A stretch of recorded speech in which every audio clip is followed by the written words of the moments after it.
you guys. Let me make sure my setup is all right, and then we'll get going. I know it's Monday. I know you have things to do, and I appreciate you spending a little bit of your time with me today, okay? So let me go on. Hey, oops.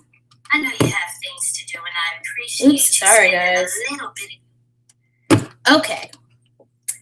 All right, we're good to go. So let me check the chat, see who's here.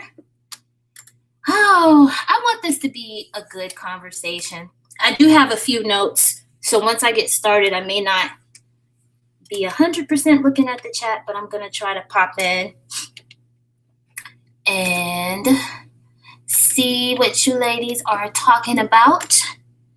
So let me get started.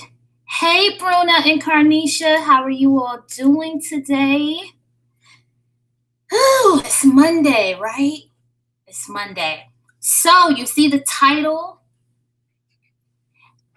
And this says the Shattered Sisterhood, the divide between divested Black women and race-loyal Black women. Understand something?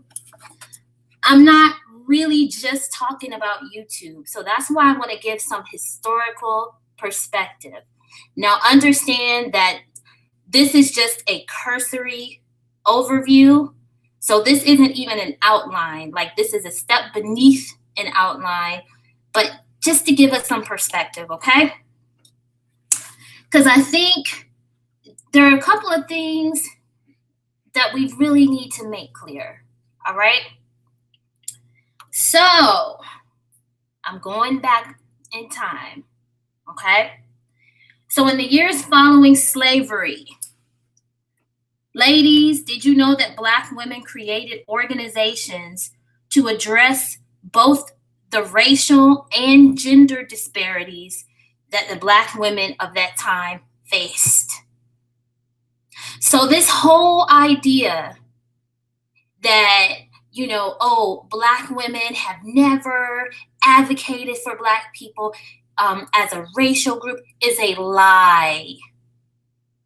As soon as Black women were able to come together and form organizations, hey, Lolo, they were trying to advocate for themselves, Black children, Black men, everybody. So let's talk about the National Association of Colored Women, which was founded in 1896. Don't be offended by the word colored. That was just the word that was used at the time. Some of the Black women who founded that organization were Harriet Tubman, Frances Harper, Josephine St. Pierre Ruffin, Margaret Murray Washington, Ida B. Wells Burnett, and Mary Church Terrell. These women had a diverse set of ideas, okay? And I'll go into 3 of them in a little more detail. Hey, Springflower. But their goal was to focus on helping women and children, job training, education, childcare. You know, they created some of the first schools and programs for kindergarten age Black children. And in addition to all of those things, they also were active in fighting against racial oppression. This was back in 1896, okay? And the reason I'm talking about this is because I think that Black women new to these spaces need to understand. The 6 Black women that I just named, that's the birthplace of BWE and divestment. It's not the feminist movement. It's not hatred of Black men or anyone else. It's those women who started coming together in the years following slavery. And they started coming together and saying, well, you know what? There's no space for us in the white woman's feminist movement. There's no space for us in these organizations that are supposed to be addressing racial oppression. So let's create our own space. And when they created their own spaces, they didn't leave out the racial issues, okay? So that's a lie. That's a lie. So the National Association of Colored Women also supported the women's suffrage movement 2 years before the General Federation of Women's Club, which was the white women's club organization. So back in the 19th century and in the early part of the 20th century, when women formed organizations to be politically or socially active, they called them women's clubs. So 2 years before Susan B. Anthony and Elizabeth Cady Stanton and all these other white women, 2 years before white women were bold enough to ask for voting rights, the National Association of Colored Women was pushing for the right to vote for Black women and all women. That's important. During Women's History Month, I would suggest that these are the women we should be celebrating, because these are the women who were advocating for us at the very beginning, okay? So like I said, the ideas and beliefs of the Black women in that organization were diverse. If you've heard of Ida B. Wells Barnett, you know that she's primarily known for her investigative journalism, which she used to give attention to issues like lynching and to promote anti-segregation. Frances Harper supported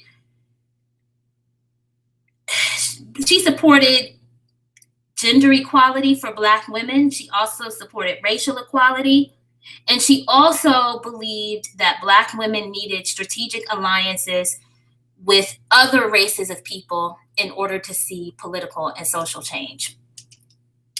Mary Church Terrell is known as an advocate for Black women, voting rights.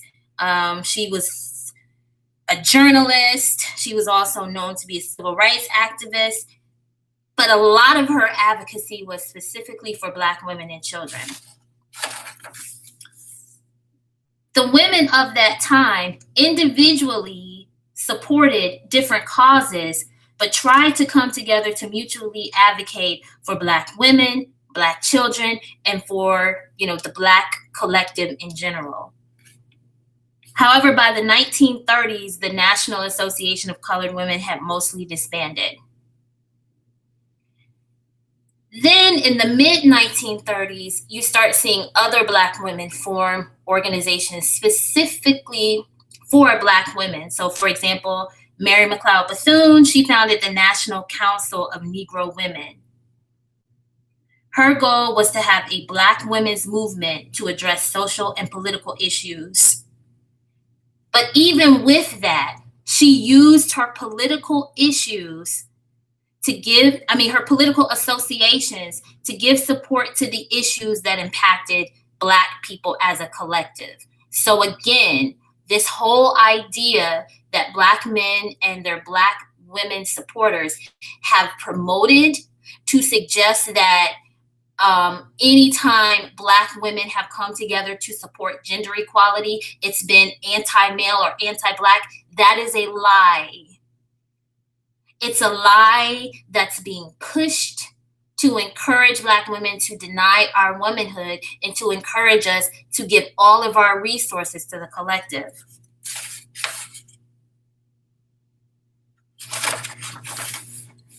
Okay, look at the chat. You're right, Springflower. Black men did sell their own people, and they've been lying about that. Yep, Carnisha, you said Black males only cared about their own livelihoods, then their own women and children. Yep, but pro-Black women still only cared just about Black men. They cared about Black men and Black male children and racial issues, but never themselves, and in my opinion, never other Black women. So in the 70 to 80 years following slavery, there were Black women who tried to merge their resources to address both gender and racial disparities. So let's talk about what changed. Okay. In the years following World War I and World War II, much of the advocacy amongst Black people shifted solely to racial issues. This further pushed Black women and Black children to the back burner. So at this time, we started to see that the more Black women tried to give advocacy to Black women's issues, the more those Black women were accused of being anti-Black male. So do you understand that that propaganda, that image, that message started to be pushed around the time when you see the lead up to the civil rights movement of the 50s and the 60s?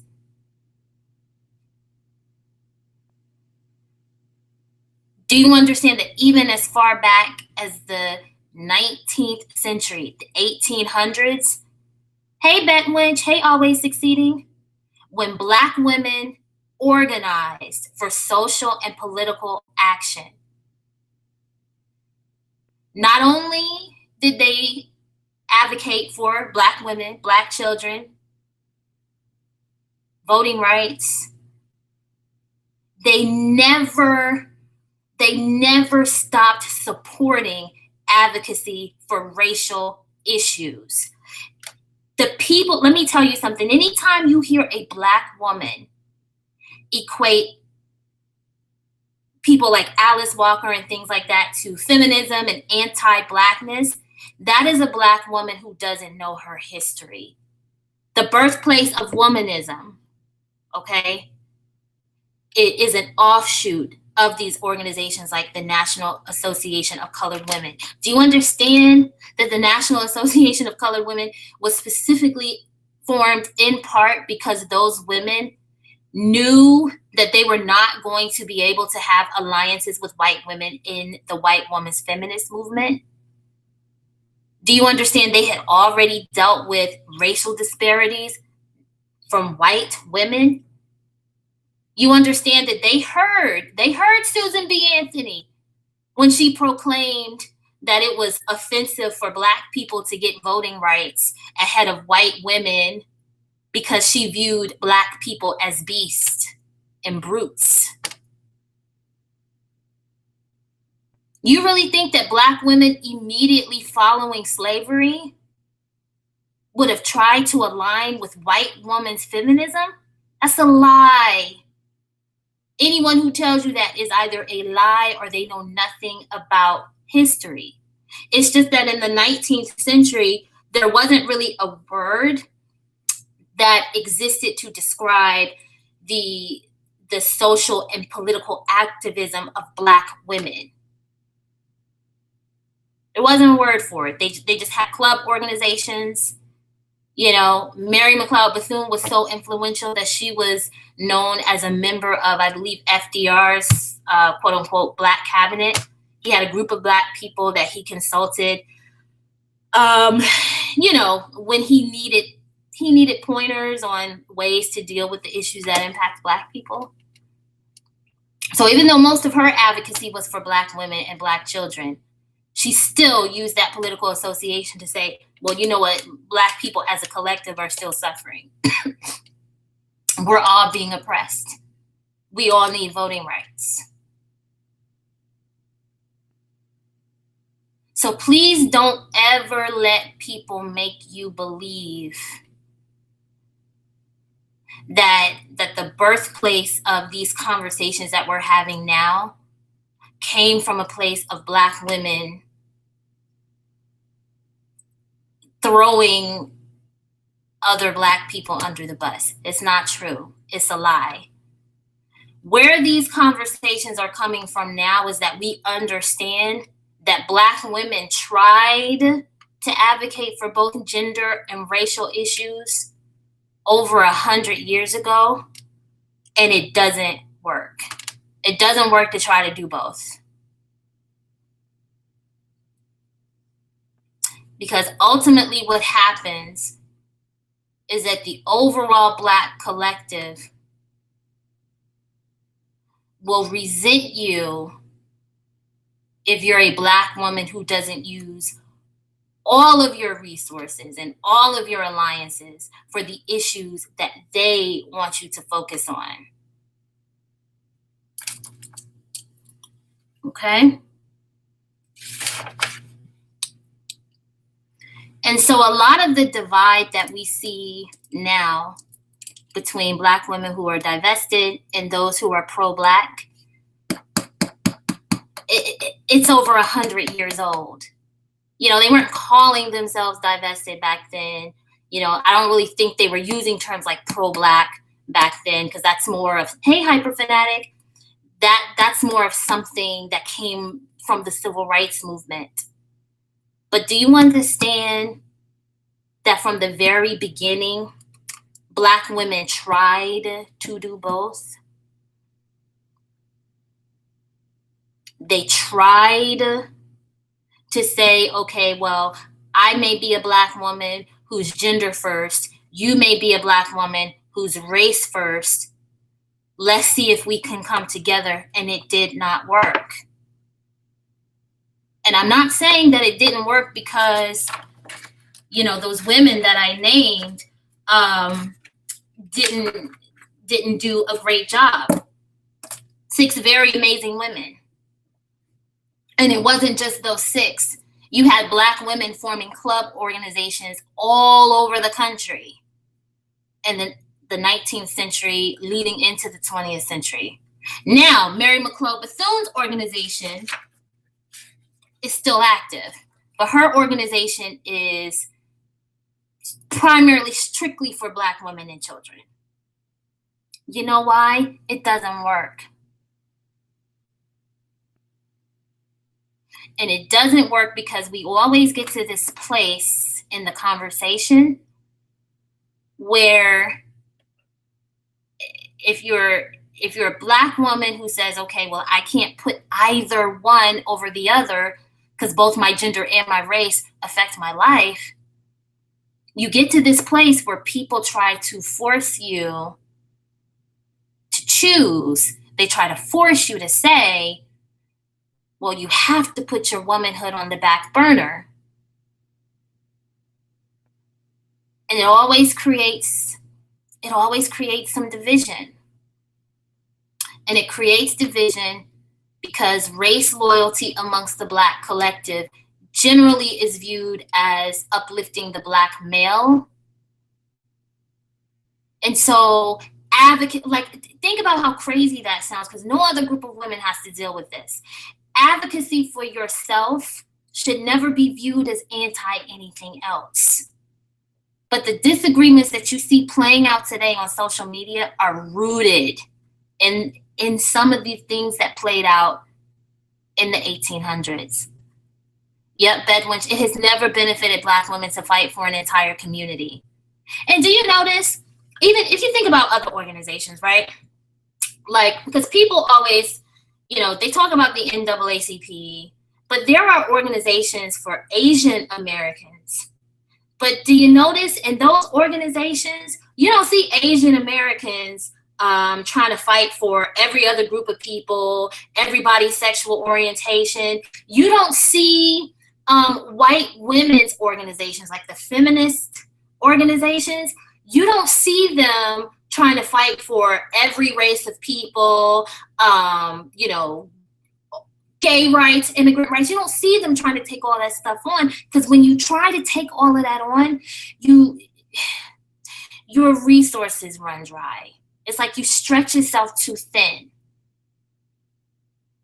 And that's pretty much what happens in these situations where you have Black women who, you know, especially in the 19th century, I mean, these were well-intentioned Black women, right? You have Black women, they said, I mean, literally, when you look at the list of what some of these organizations tried to fight for, it's everything from Black women's rights in general, children's rights, you know, healthcare. The list goes on and on and on. But what happens is you only have enough resources to go around. So if you have an organization that's trying to fight for 17 different issues versus an organization that dedicates itself to fighting 2 specific issues, guess who gets more done? The organization that can dedicate all of its resources to those two issues. Now, what starts to happen in the years following the civil rights movement of the 1950s and 60s is you start to see, you see what's happening with the Black Panther organization and the way that a lot of the women, the Black women in that organization they were completely abused. They were sexually and physically assaulted. And when they were completely ignored in those organizations, then you start to see like a modern day version of the organization that we saw in the 19th century. So in the 70s and 80s, you see Alice Walker coming up with terms like womanism and colorism. She's often aligned with feminism, and I've talked before about how sometimes larger movements will co-opt smaller movements. But to me, from a historical perspective, I think that she comes from those women of the late 19th century. Then you see Kimberl Crenshaw. I've mentioned her before.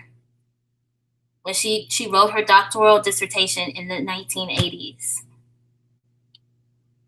And she's trying to find a way to fit Black women into the feminist movement.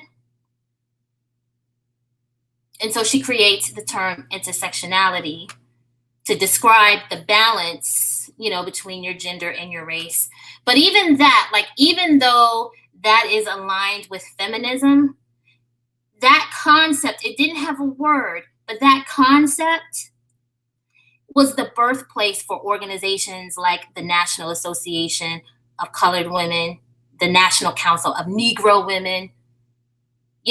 Those organizations were created by Black women one in 1896, one in 1935. Those organizations were created for the same reason, to say, well, wait, there's a specific set of issues that we're dealing with specifically because we are women who are Black or Black women, whatever identifier you put first.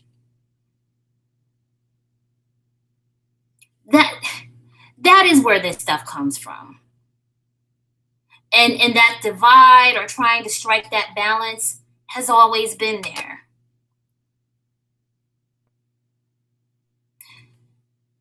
What's the solution? To me, when you're talking about a difficulty that has existed for over a century,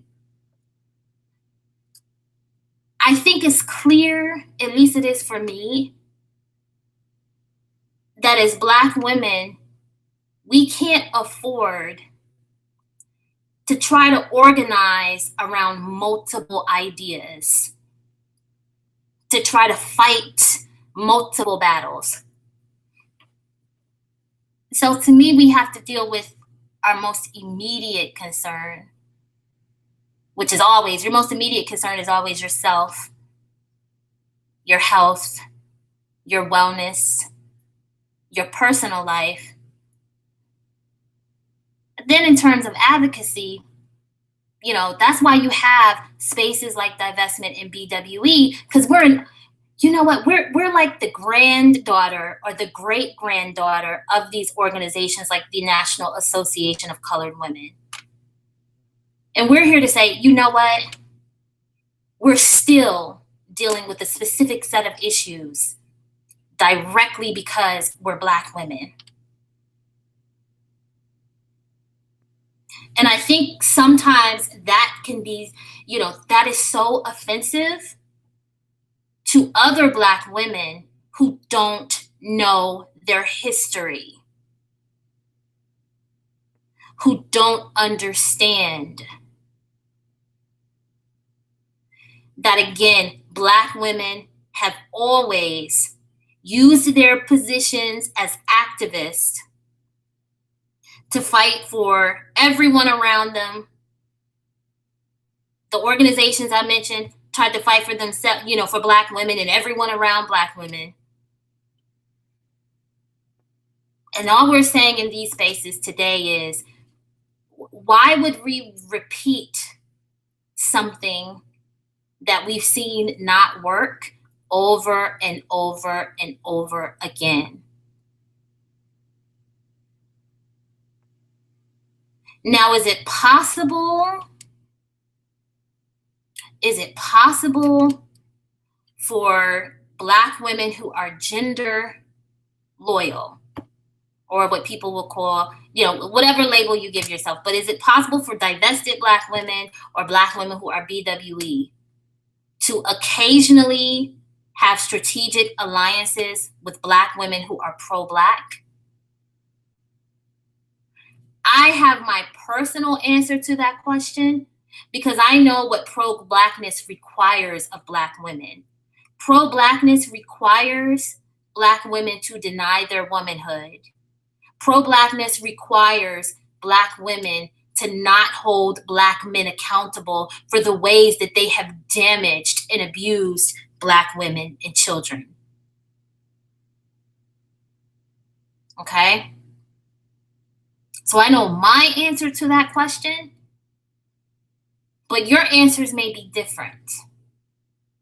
I believe that if people can mutually respect each other, and just say, okay, we're divested, we're BWE, you all are pro-Black, there are going to be some people, there are going to be some Black women, as they learn and grow, they will come over to divestment. Hey, straight up, there are some Black women who won't come over to it. But we have to look back to our history, and it goes back even further. I've talked to y'all about Queen Nzinga of Angola. Centuries ago, an African queen tried to fight against the African rulers around her who were participating in the slave trade. She tried to fight and lost because she was outgunned. We've seen what happens to Black women when they put themselves on the line for this collective. It does not work.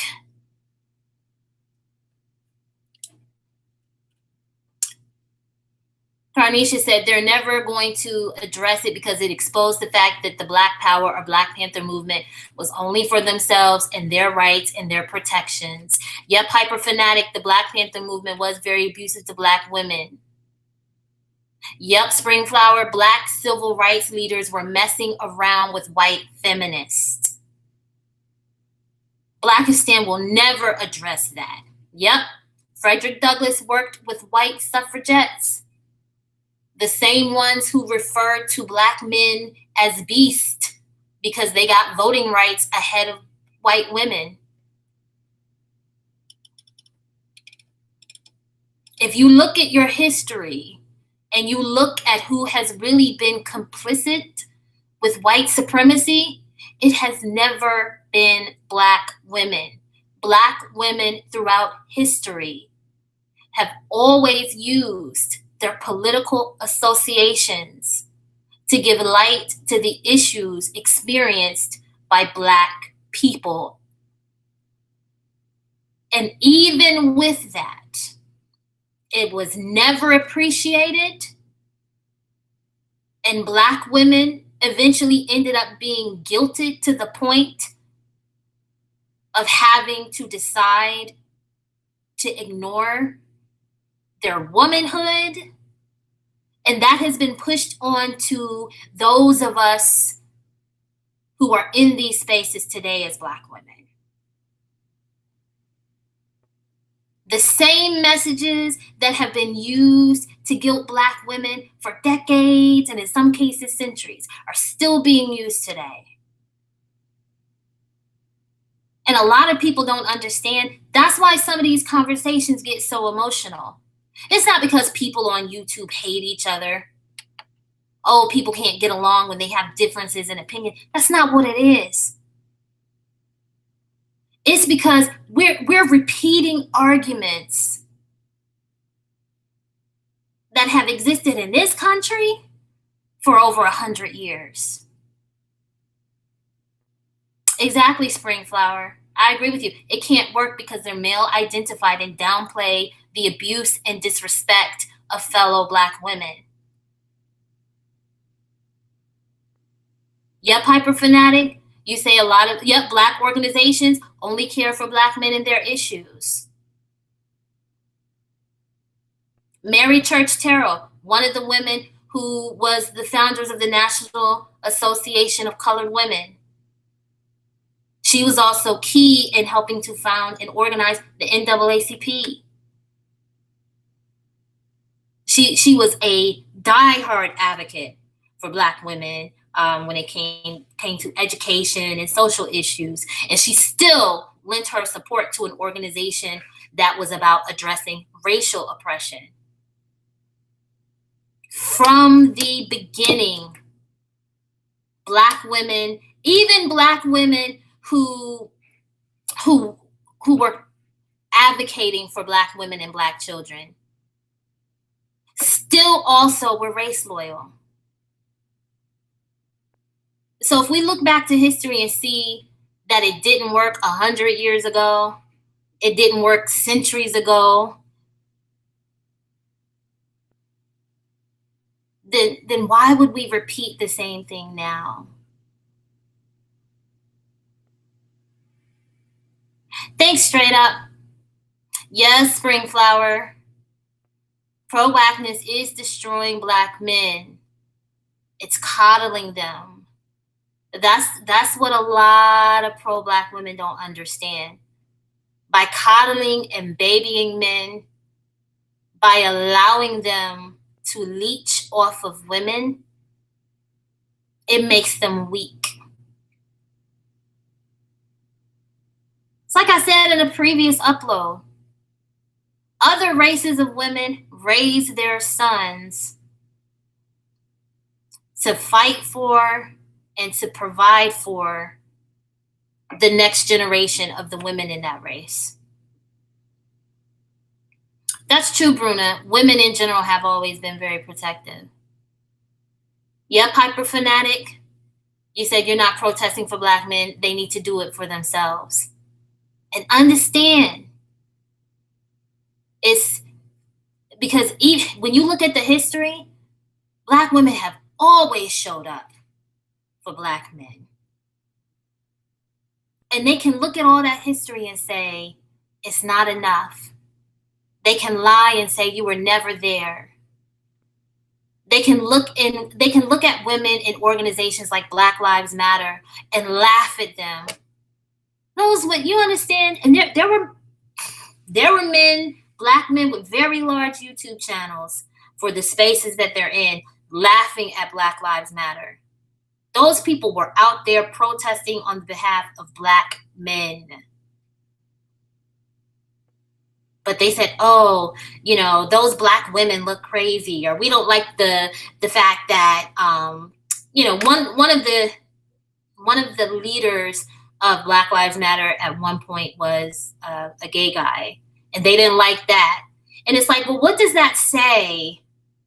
That Black women and men that you would call effeminate have more courage to get out on the front lines and fight for you than you do yourself? Let me tell y'all something, ladies. That is a general life lesson. Never fight more for anyone than they fight for themselves. Ever. Oh, wow. Springflower, I didn't know that. You said Huey Newton dated Gloria Steinem and Jane Fonda. You said, notice Black women are the only group of women who do not pedestalize white men or white people. Yep, yet Black males are always chasing after lightness and whiteness. If there's any traitor in the Black race, which there is, it's not the Black woman. You understand how dangerous it is to be involved in those police protests? You know how many of those people end up being arrested? They get pepper sprayed. Y'all saw what happened to that girl, what's her name, Yandy, off of one of those Love and Hip Hop shows? She was outside of some jail or prison protesting the prison conditions and got spray painted. Not spray painted, Lord. Pepper sprayed. That's what happened to her. And her efforts were not appreciated. It's never going to be appreciated. Hey, Hecate. Hey, Tassie. You said, Carnisha, you said it's the same with Van Jones, and he married his white wife, but he still speaks on Black issues, and it's no problem. But if Black women who married white, yep, then it would be a problem. Exactly. Because you hear these conversations, or you see it on social media posts. You see what these people say, and it's not just the Black men saying it. It is the Black women who are pro-Black. Why are you speaking on Blackness? Why are you speaking on Blackness if you're not pro-Black, or if you're not with someone who's Black? It's like I told y'all before. But see, divested Black women, we know this. But it's like other Black people act like when you are self first, that means you take a pill and it makes you not Black. But see, they allow that they allow it with Black men because it's always been allowed. That's why I keep telling y'all about Frederick Douglass. If there was ever a Black community, then men like Frederick Douglass would have been excommunicated. It's high treason the way he treated his wife in her last days, after she literally put her life on the line to help him get his freedom. Yep, Spring Flower, they talk Black and sleep white. Yes, Hecate, you say we're basically fighting our ancestors' battles. And we need to look back to the foremothers.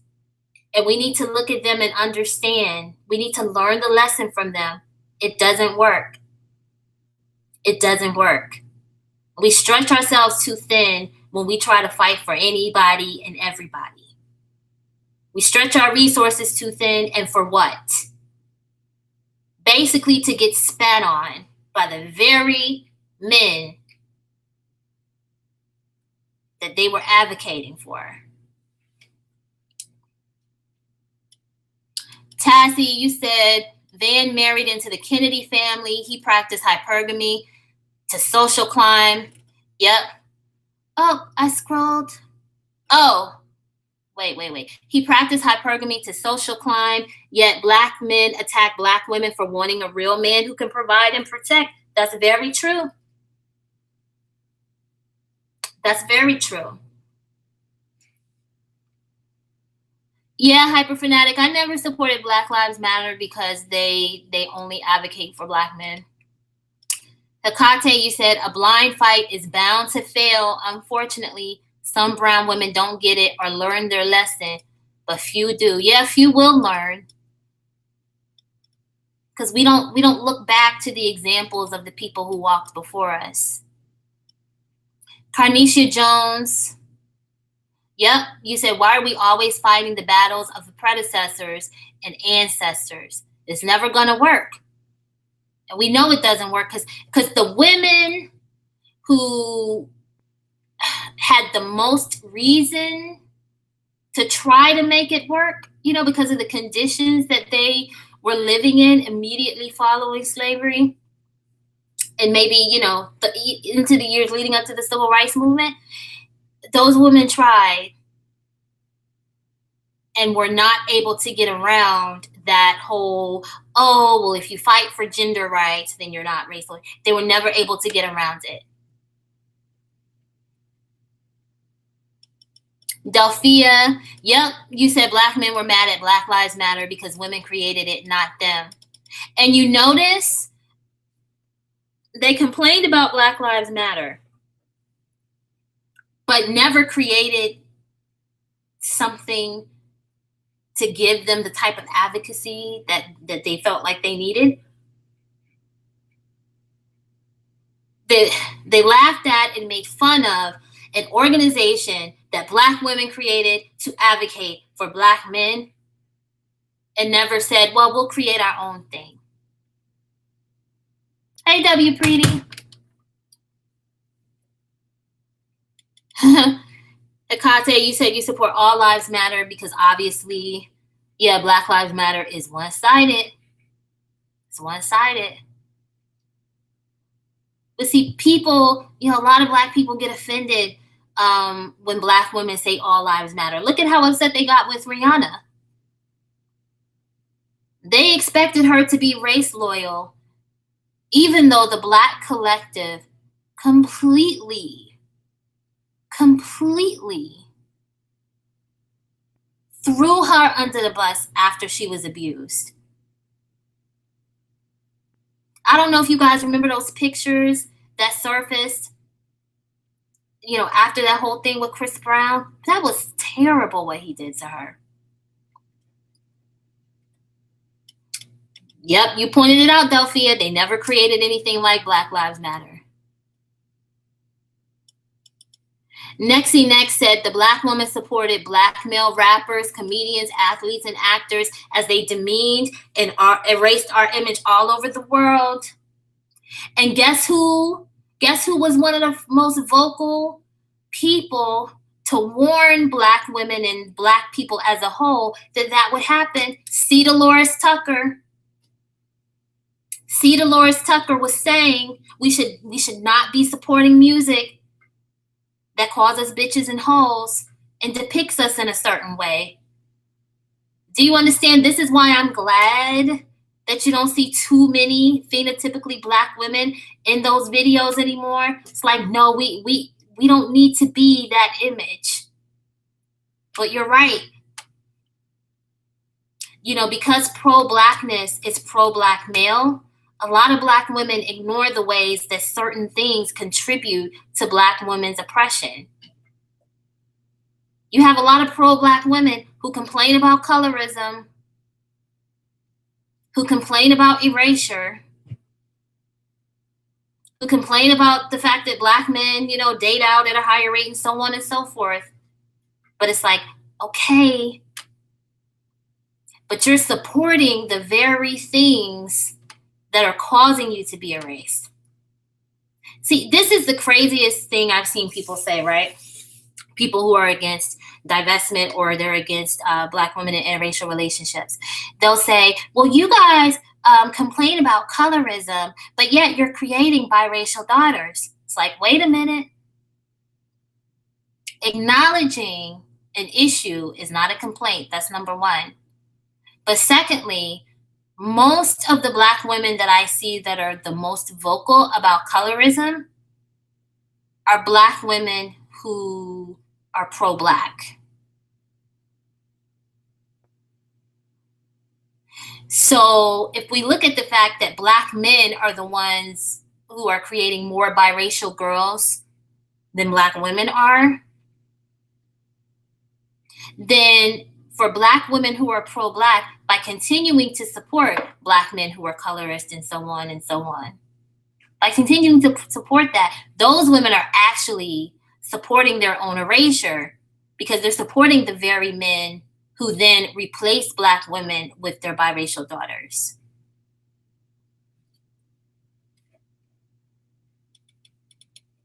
Yep, W. Preety, you said Black women protest on behalf of Black men, and they still denigrate Black women and worship pale-skinned women. And if Black women, I scrolled too fast. Oh my goodness. Where was I? You said if Black women stop protesting for Black men, they will still denigrate Black women and worship pale-skinned women. So there will be no difference. Well, to me, the difference will be that we'll be able to focus our resources on ourselves as individuals and then on the things that are beneficial to Black women that are divested. But outside of that, there will be no difference in the way that we're viewed by Black men. But at this point, we shouldn't care. We shouldn't care. Because Black women have spent so much time, effort, and resources fighting for a collective of men that cares nothing about them. Carnisha said, yes, Tassie, only Black males and men can practice hypergamy and date up their station in life. Yep. When it comes to interracial marriage, but if it's Black women, it's problematic. Yep. And they call us whores. That's very true. Delphia said, I never supported Black Lives Matter because it doesn't address the real issue. I agree some of those Black men shouldn't have been killed, but many brought their death on themselves. That's true. That has to be their problem. Has to be. Hey, I can care less. You said, hyperfanatic, you said the only Black men you care for are family members because you can trust them, but the rest you owe them no loyalty. And see, if you listen to the messaging on social media, that's pretty much what Black men say. They say they are only responsible for the Black women in their immediate circles. They don't fight for the collective of Black women, and they never have. Do you understand that Black male organizations never specifically focused on the issues that affect Black women? And race loyal Black women have never required that of them. That's true, always succeeding.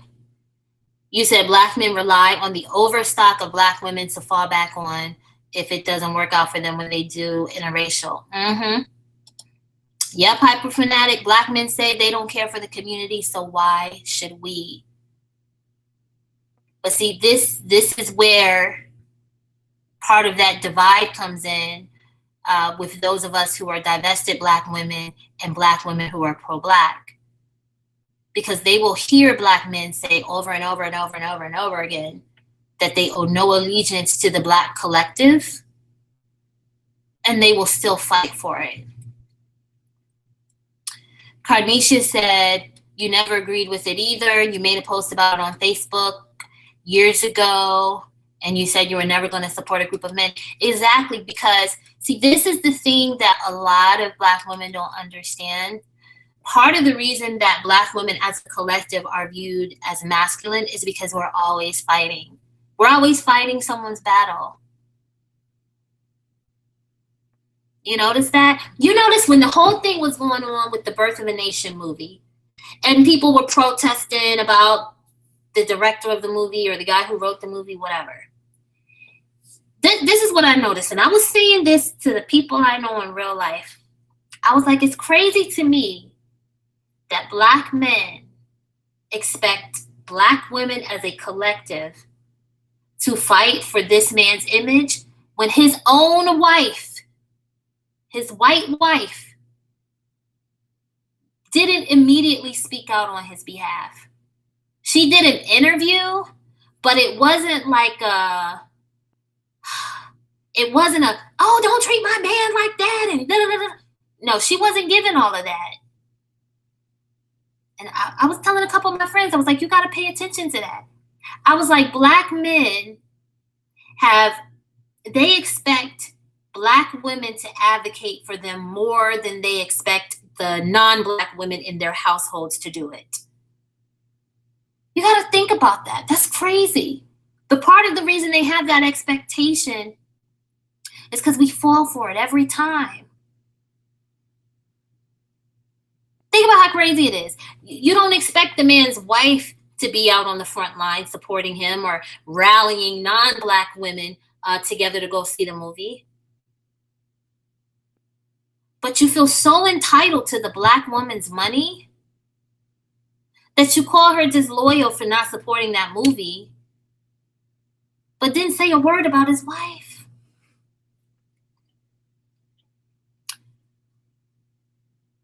I Can Care Less said, Black Lives Matter is to protect Black criminals, not innocent Black people who have been wronged by the system. Exactly. You notice, like, Black Lives Matter could be effective if they worked more like the Innocence Project. The Innocence Project is an organization that tries to get people DNA tests, if to see if they can be exonerated from crimes. You know how sometimes people are wrongfully accused of committing crimes? That organization has helped more innocent Black people than organizations like Black Lives Matter and the NAACP.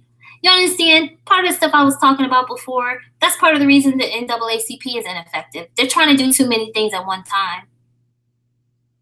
But as Black women, we have to understand, when you try to fight every battle at once, you're not going to win. And it doesn't make sense to fight a battle that you know you're not going to win because you're not going to be supported. That's why it's just not beneficial to be race loyal. You put yourself on the line and you turn around thinking you got an army behind you, and it's nobody there. Let's see. I can care less.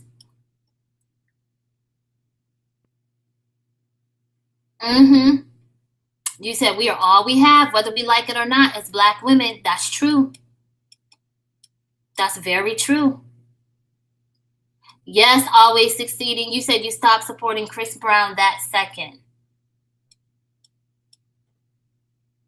But do you understand that a lot of Black women's race loyalty caused them to see the pictures of that woman's face and still say, well, she must have done something. She must have said something to him in the car.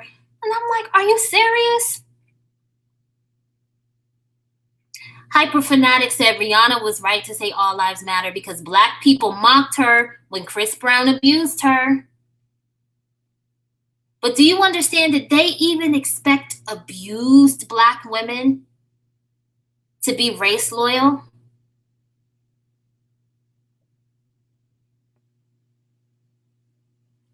Joe Mama said, hey all. Did everyone hear about the lyrics of Chris Brown's song on his new album, Need a Stack, dissing Black women? No, I don't. Another nigga talking shit about Black women. I'm not going to give it the stream. Tassie Lori said, yep, we didn't support C. Dolores Tucker. Little Kim dragged C. Dolores Tucker. C. Dolores Tucker was basically saying, if we promote these images of us being overly sexualized, us being called out of our name, us being completely disrespected, and these images are transmitted all over the country and all over the world, don't be surprised when people treat you in the manner of the images that you support. And some of her biggest critics were Black women. And people also dragged Tipper Gore, because Tipper Gore also was pivotal in those, the labels they have on the music, the explicit language warning. C. Dolores Tucker was not appreciated by more Black women until after she died, unfortunately. Delphia said, I was never a Chris Brown fan. I never liked R&B. I keep scrolling up. Sorry, guys. Wait, you said you never liked R&B. You were a Rihanna fan and still am. I like how she has a range of music. Sometimes she can sound pop. Sometimes she can sound kind of rock. Like, what was that album? I think it was the Rated R. I really loved that. Like, one of my favorite Rihanna songs is that song called Firebomb. And that sounds kind of like a pop rock song to me. But I just love how, I don't know, she's just got such a range of music. I want like a reggae album from her for some reason. I think that would be fun for the summer. But if she decides not to do music again, I don't blame her, because she'll make her money from her collaboration with Louis Vuitton and then, of course, Fenty Beauty. So Carnisha said, you had a Black female cousin say the reason that Black people and men kill themselves on the streets or the police is because they don't care about their lives. or anyone else at all. Yeah, it's like a lot of times when people say that about Black men, they use it to excuse their behaviors. And I'm like, the hell with that. If somebody doesn't care about their life, why would you fight for them? Like I told y'all before, I do this in my real life, and I'm not gonna lie to you, it pisses a lot of people off, okay? But I don't fight for people more than they fight for themselves. Because what's happening to Black women as a collective, listen, pro-Black women are putting themselves and their resources on the line for Black men who would not do the same thing for them. And then they look at divested Black women and say, well, how dare you not drain your resources for the collective too? And a lot of us participating in these conversations online don't even understand that this is all about that age-old question of striking a balance between acknowledging your gender and your race. And it's just been shown over and over and over and over and over again throughout history that when you try to organize around both, it doesn't work. Exactly, Ben Winch. You said that Black women might be creating biracial daughters, but we're not creating colorism. Those are two different things. Exactly. Exactly.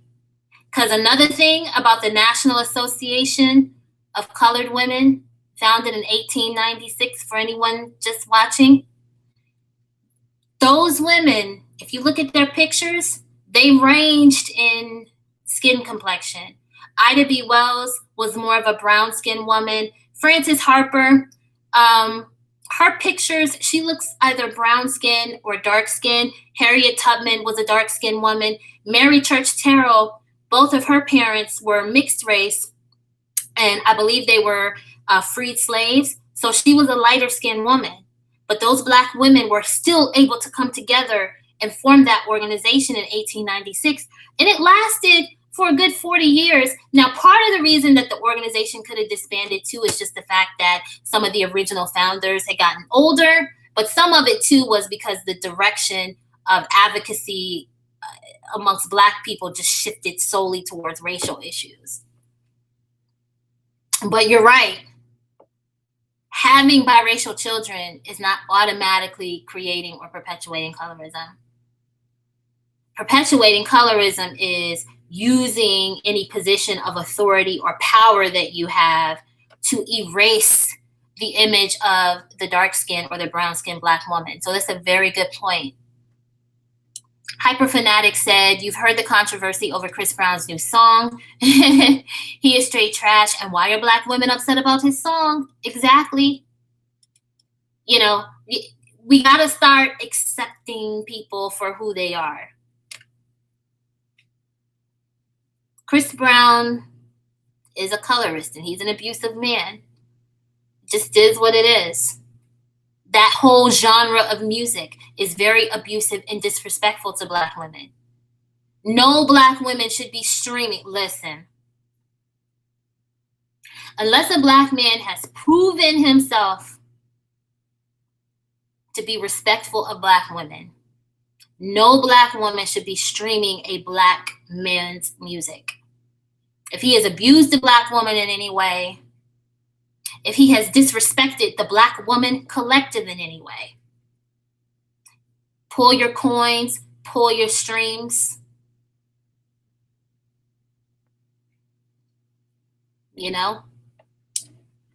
Nexie Next said, see Dolores Tucker campaigned against gangster rap while Jesse Jackson and Al Sharpton did nothing. They did not want to stop a few Black thugs from getting rich. Black men stick together regardless. Exactly. You understand? You understand what you just said there? You understand what you just pointed out? Black men threw the image of the Black woman under the bus for money.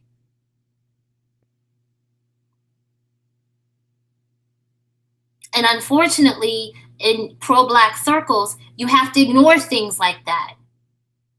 Because as trashy as Jesse Jackson and Al Sharpton are, any criticism of Black men is not allowed in those spaces. See, this is why a lot of them don't understand. This is why a lot of Black women who are divested in BWE, why we are who we are, because we understand that to advocate for ourselves and for other Black women, you cannot be pro-Black. You could be pro-Black if people understood that Black is not just Black male, but see, they don't understand that.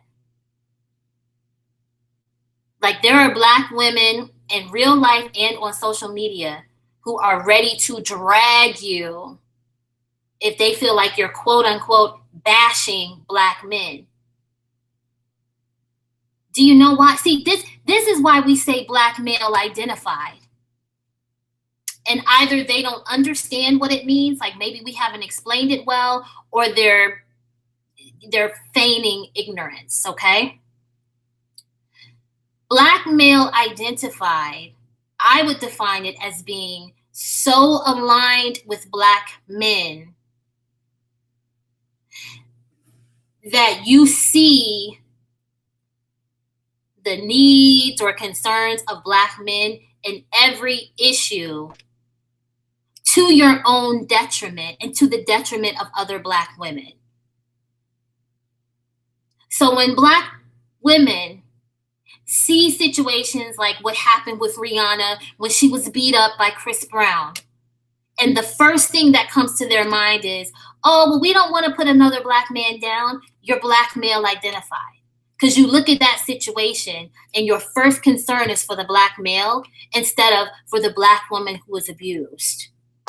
Black male identified is looking at R. Kelly, who sexually violated underage Black girls. Do their parents need to be held accountable? Yes, they need to be in jail with him. Does that negate the fact that R. Kelly is a predator and he is a sexual deviant? It doesn't negate it at all. But if you're a Black woman and you look at what's going on with R. Kelly and you look at the fact that he's getting what the fuck he deserves, and you look at that and say, oh no, they're trying to make Black men the face of sexual violence, baby girl, you're Black male identified. Because you're looking over all of the Black girls that he abused and violated, and if you listen to some reports, potentially exposed to an incurable STD, you're overlooking the damage and the abuse to those Black girls. And the first thing you see is, well, I don't think he should go to jail, or I'm still going to stream his music. They're trying to Me Too him. Listen, addressing the sexual violence and abuse that Black women and Black girls face means a lot of niggas are going to go to jail. That's just what it is. Because when you look at the statistics, Black women deal with domestic violence and sexual violence and any other type of abuse at higher rates than other races of women. And the primary group of men abusing them are Black men. So advocating for Black women and girls is going to mean some niggas are going to have to go through the justice system. It is what it is. And if you're a Black woman and you hear that and you observe that, and your first response is, well, no, we don't want them doing the brothers like that. You're Black male identified. I need for people to understand that Black male identified does not mean that you go home every night and sit on a Black dick, okay?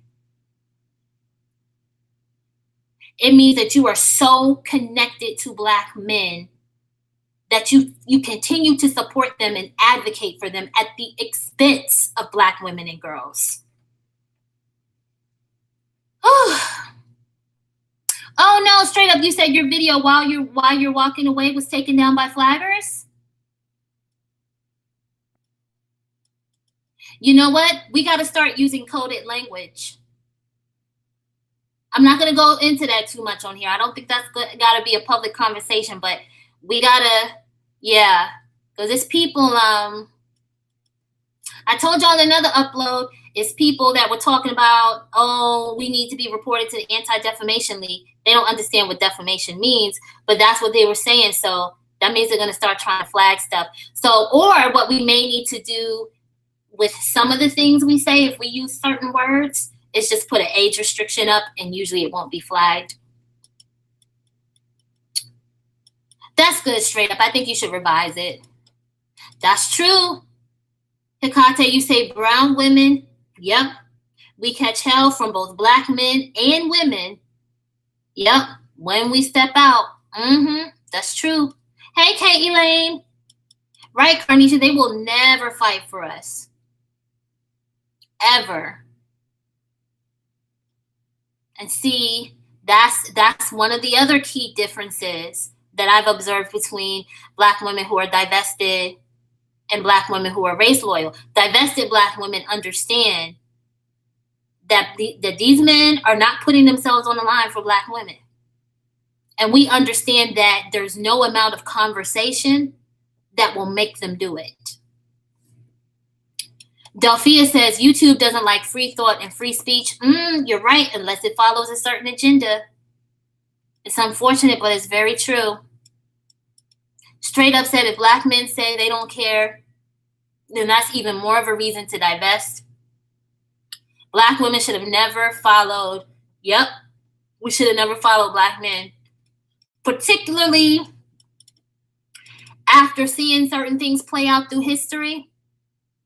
Joe Mama said, black men have enjoyed the fruit of black women's labor and it needs to stop. Another thing that divested black women understand, we're not willing to give our energy, time, and resources and get nothing in return. Okay? Always succeeding? Yep, you said it in a nutshell. I'm not supporting those who don't support me. And that should be a motto for all black women. Because like I said, you can be a woman who's a supremacist in your race and have that mindset, and it works effectively. It works effectively for white women who are white supremacists. They make it very clear in those spaces. They say it publicly on some of the YouTube channels in the comment sections. They publicly say, you want the white woman's support? You got to show up for us. You got to keep building for us. You got to keep making sure that there are enough white men available who can provide for and marry white women. Even though I'm not a pro-black woman, okay, I understand that if a black woman was pro-black and within those spaces, she said, well, I'm not supporting you if you don't support me. You understand the black women in those pro-black spaces could affect a lot of change if they did that, but they're not going to do it because they're too afraid to upset black men. They're too afraid to upset black men. They're too concerned about how they feel. That Winch said, you had an argument with your sister about black people's backward strategy. When Bill Cosby told them to stop buying Jordans, he was disposable. Right, but as a rapist, he's redeemable. That's true. You understand how long black people spent not liking Bill Cosby because they felt like the images on the Cosby Show were not realistic? They were more upset about the fact that he had a TV show that showed a black woman as a lawyer married to a black man who's a doctor, and they had 5 kids. They were more upset about the image on the Cosby Show, which the image of that family was very positive, but they were like, oh no, this isn't realistic. But when you realize the old fart is a sexual deviant, you can connect to that. You're right, girl, that is backwards. Carnisha said they don't like the fact that you're speaking the God's honest truth about the black male collective on YouTube, and they don't like black women with a mind of her own. That's right. That's what I'm telling you. Adopt a code. Start speaking in coded language. Exactly, straight up. We have to pick up where C. Dolores Tucker left off. And she picked up where the women before her left off. Exactly. Because when we understand our history and we understand the birthplace of some of these conversations, it will allow more of us to take pride in who we are as Black women. It'll allow more of us to be able to point to examples where we can say, oh no, at the very beginning, gender loyal Black women still also showed up to support issues that were affecting the entire collective. We always showed up, and it didn't work now. And so now we're fighting for us. So you're right. We got to pick up where she left off. Right, Delphia. Why is it our job? Okay, Nate Parker, that's his name. I couldn't remember his name. You said, why is it my job to defend Nate Parker or any other Black man when their own wives don't speak out? Now, I'm gonna point something else out to y'all too. Because during this whole thing with Nate Parker, you know, I think his wife did one interview. During this whole thing with Bill Cosby, it was people like, I can't believe Camille wasn't at the trial every day. She's an older woman. She looks good. She's a beautiful lady, but she's an older woman. Imagine the toll this took on her. You know, she comes from a time where women didn't divorce their husbands. I personally think she should have left him, but she just comes from that time. But this was probably very embarrassing for her because Camille Cosby is an upstanding woman. She's got her own career in her own right. And all that attention, all of that negativity, you know, over her husband being a deviant. But it was some people that really wanted her to just be front and center, rah-rah. Hell no. They expected more from her than they did from Nate Parker's wife. And if the way they tell that story about him is true, then his wife had more of a reason to be upset than Bill Cosby's wife. Bill Cosby should have been upset at Bill. But people keep saying, well, Nate Parker, you know, that story was a lie, so on and so forth. Well, if that's really true, then his wife should have been the first one to say, my husband didn't do this, blah, blah, blah. They didn't expect that from her. They don't expect that from non-Black women, even the ones they marry. So you'll have Black men sitting around saying, oh, this is another case of Black women abandoning Black men. What about the bitch he's laid up with every night?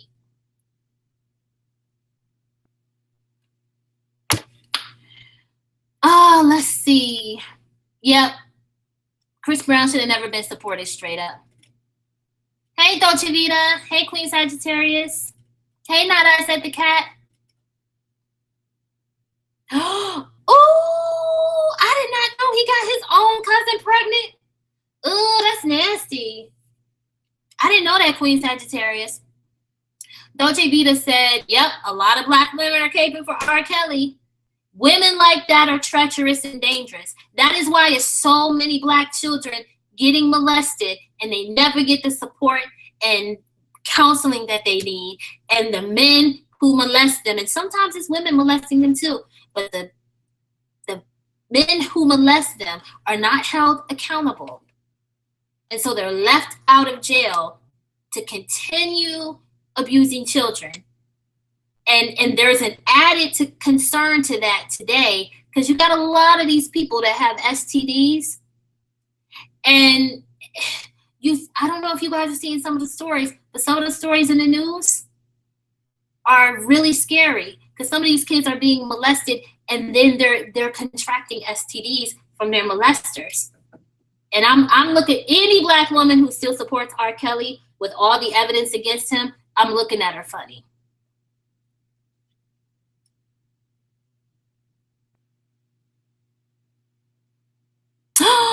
Oh, straight up, you said they had molest me t-shirts on? That's disgusting. Hey, Golden Jay.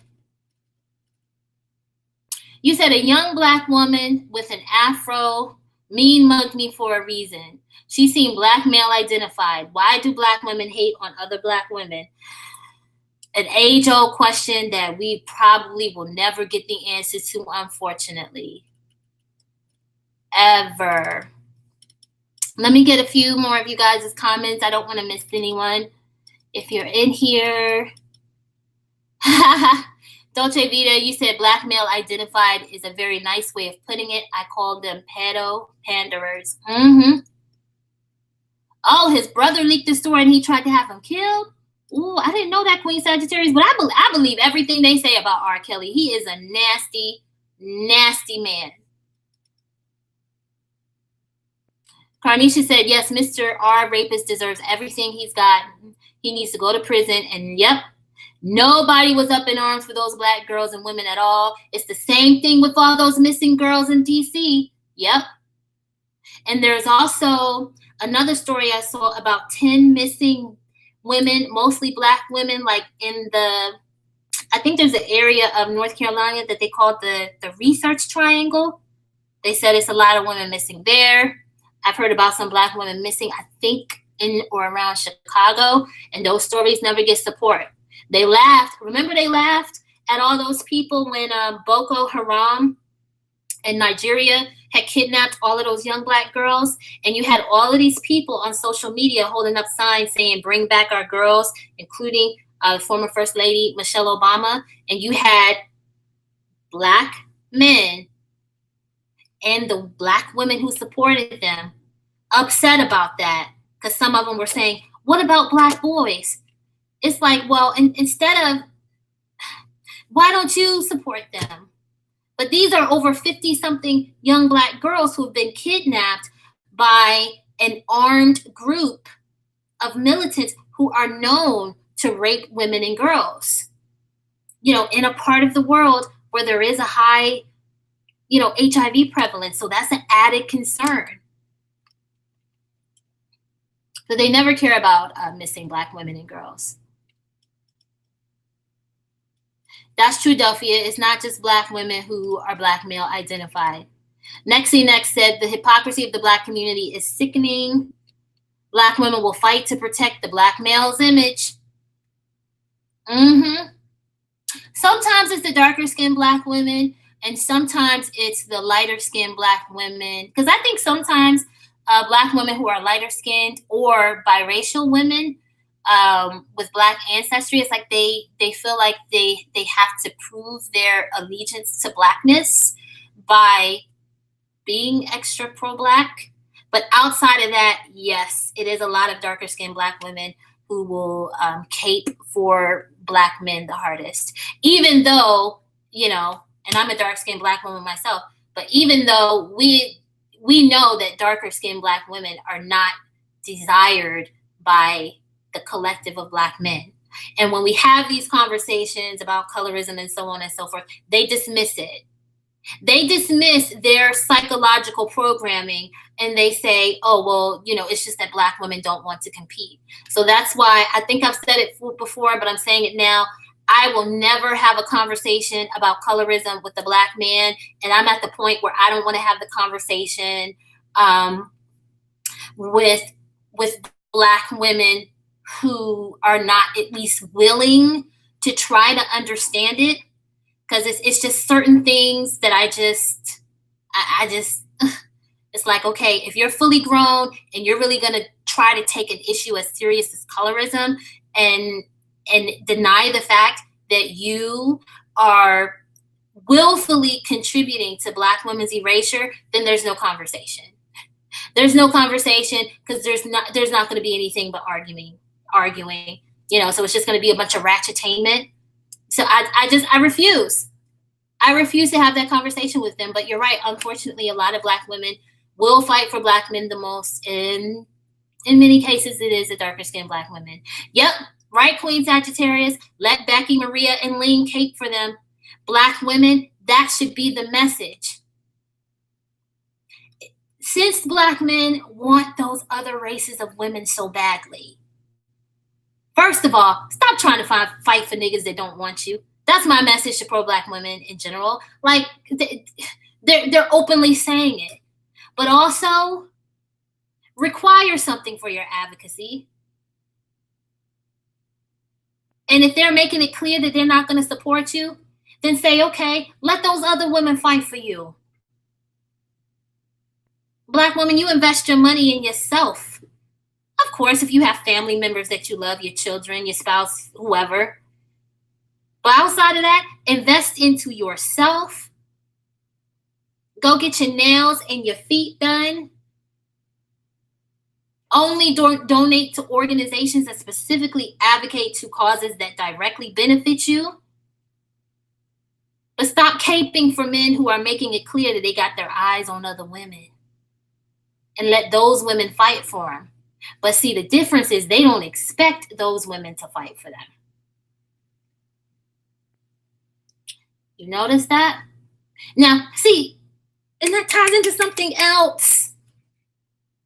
When we have these conversations about divestment, and then you see Black women have conversations about interracial relationships and marriages, you have a lot of pro-Blacks, Black women and Black men, who will say, well, if you're going to deal with non-Black men, you need to have all of these expectations for them, which, by the way, I believe we should have expectations for all men, right? But notice, nobody looks at Black men and says, you're pursuing these other races of women, but you expect all of this stuff from Black women. You expect all Black women to submit to your authority. You expect all Black women to support and advocate for you and the Black male collective. But when you go to other groups of women, you don't expect anything from them. And we also, we gotta think too, when it comes to Black women who are pro-Black, they try to berate Black women in these spaces because they say, oh, you guys don't have any expectations for other races of men. And I'm like, okay, love, you don't have any expectation out of Black men. You're race loyal with no conditions. Let me tell you something, ladies. Your love, your loyalty, and your time comes with conditions. It comes with conditions. It comes with requirements. You need to demand certain guarantees up front. That's what all other women do. Let me see. Hey, Nyla Moon. I'm going to look at that story, Queen Sagittarius. That is crazy. I did not know he had gotten his own cousin pregnant.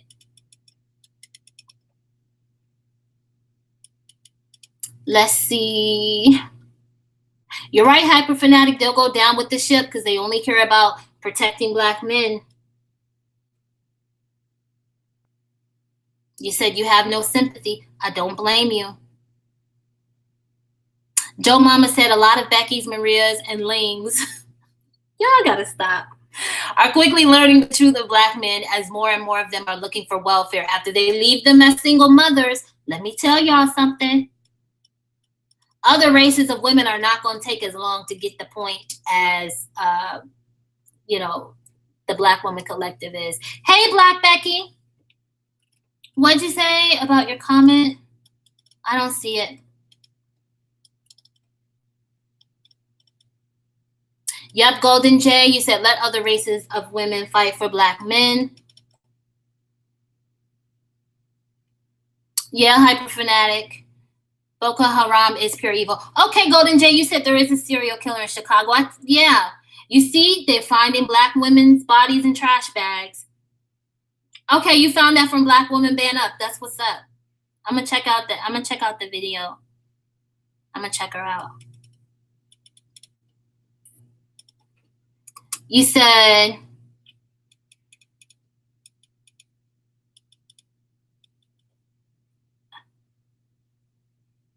Next said you want to personally thank all of the Black women content creators that are speaking up for Black girls and Black women. You are brave. Thank you. I just want to make sure you guys know these messages come from those women as far back as 1896, the National Association of Colored Women, 1935, the National Council of Negro Women, 1970s into the 1980s, Alice Walker and Colorism, 1989-ish, Kimberl Crenshaw and intersectionality. That's the birthplace of a lot of these conversations. And of course, when you look at the beginning of social media and the Black women who brought these conversations to social media, you know, all of those women are the reason that we're able to exist in these spaces today. But thank you, and I appreciate you for your support. Okay, Queen Sagittarius, I'll watch her interviews. I'll watch Tasha's interviews with the brothers. Tassie, you said Black women have made their loyalty so cheap that Black men know they can exploit it however they want.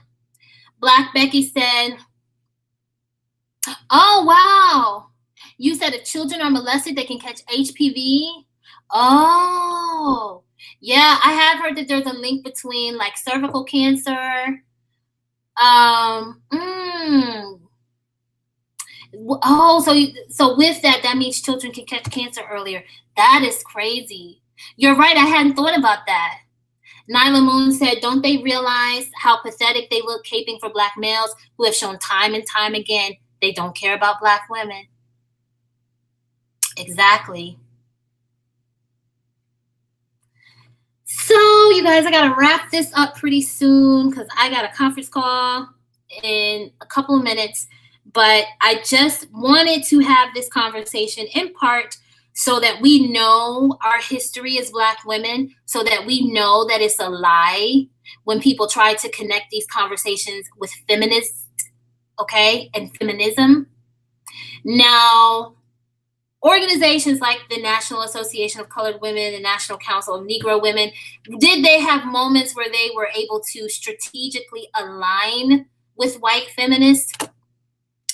Yeah, but they had their own separate movements specifically designed to protect the needs of Black women and children. But even with that, they still also used their political and social connections to advocate for the overall collective.